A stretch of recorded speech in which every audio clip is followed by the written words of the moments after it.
Hello, everybody. I'm here to talk about the culture of the 1920s. During the 1920s, there was a lot of things that were going on that led to what many of us know as the Great Depression, which happened, of course, in 1929 and in through the 1930s. But during the 1920s, the consumers, the American consumers specifically, they were all about fads and fashion. Uh, there were a lot of people out there trying to achieve the American dream. Many of them were borrowing a lot more than they were making. Matter of fact, it was the first time recorded where people were basically going out and borrowing money to consume things, not just to borrow money so that they could make money. Not like a business loan, but more personal loans. Of course, we probably see a little bit more of that today in our culture, in our society, whether that be credit cards and personal debt. Even today, I think it's safe to say that it's quite out of hand, even in today's culture. But during the 1920s, especially, there was a lot of people out there that were living much larger than they could afford. Also, during the 20s, American politics took quite a nosedive. There was President Harding during the early 20s. He was in office, and he was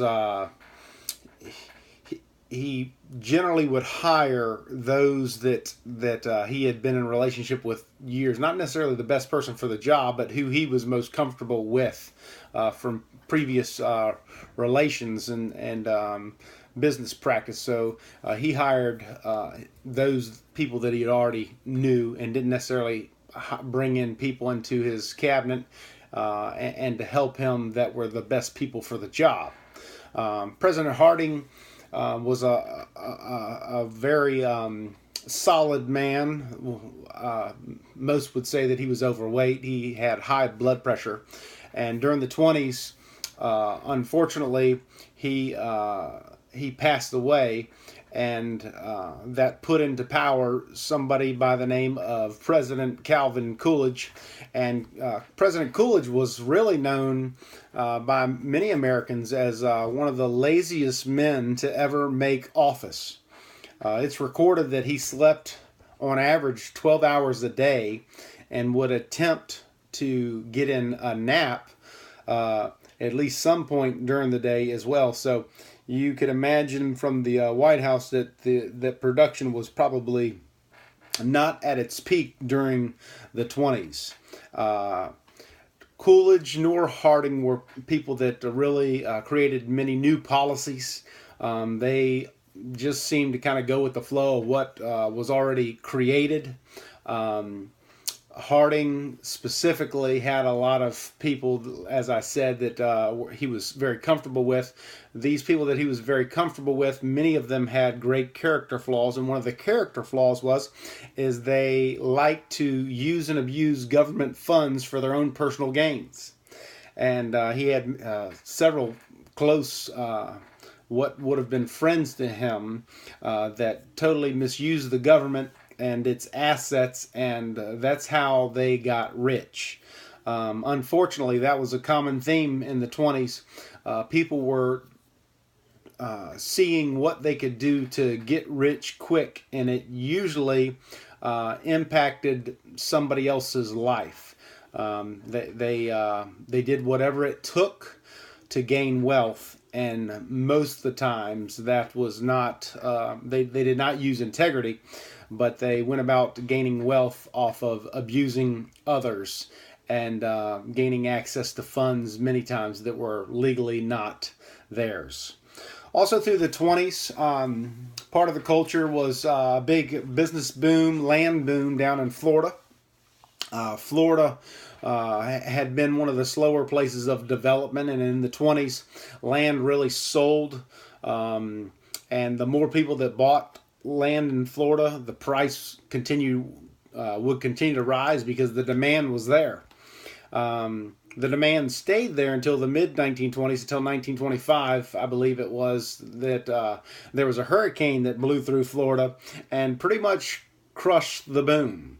So all those people that invested all this money down there, they quickly realized that they were at the mercy of the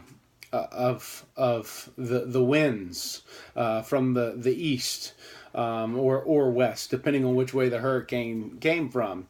And so for many people, they lost quite a bit of money in their investments in Florida during the mid 1920s. Also in 1926, NBC radio started. 1927, there was a lot of things happening as well. Lindbergh, of course, he was flying around the world, and Babe Ruth. He was out there hitting 60 home runs in 1927. And also the Model T stopped being developed in 1927 as well. During the 20s, of course, everybody, all Americans, many of them wanted to drive. And that was part of that financial boom to the economy. But unfortunately, as we all see recorded, our economy could not handle what the American consumer was putting it through, and not just the American consumers, but also people that were in power and in authority. So also part of the culture of the 20s, as I had mentioned earlier, were fads and fashion, and that was something that came and went very, very quickly in the 20s. People would go and they would buy certain clothes, and within a year that was all out, and so they needed another wardrobe, and that was just a part of the culture at that point. Also, grocery chains really rose and grew during the 20s. It was how they could sell their product to the consumer and make their product be what people wanted. And people during that time, they would do whatever it took to get what they wanted. And unfortunately, for many of them, that meant handcuffing themselves to debt that would stick with them, and that they and unfortunately the entire American economy would deal with during the late 20s and 30s, of course. But that's a little bit about the culture of the 1920s. It was also a big time for publishing, newspapers, books. That there was a lot of people out attempting to put things in the hands of people that would be bought in large numbers. For many, it was ultimately so that they could gain wealth. But that was also a part of the 20s. And if you lived in the 20s, if you were one who was restrained in spending, you would have not been the norm. And that's unfortunately why we ended up in the situation we did with the banks crashing, the stock market crashing in the late 1920s. And unfortunately, for approximately 10 years after that, America, it took them quite a while to regain their strength. And many families lived a very, very, very lean life for many years because of their spending habits in the 20s, and also the amount of greed that was in our politics and also in our banking institutions back in the 20s. And so that's as much as I can think of right now as far as the culture of the 1920s. It was an exciting time. There was a lot of things, of course, to do. There was a great nightlife, and creating memories was definitely something that they were about in the 20s.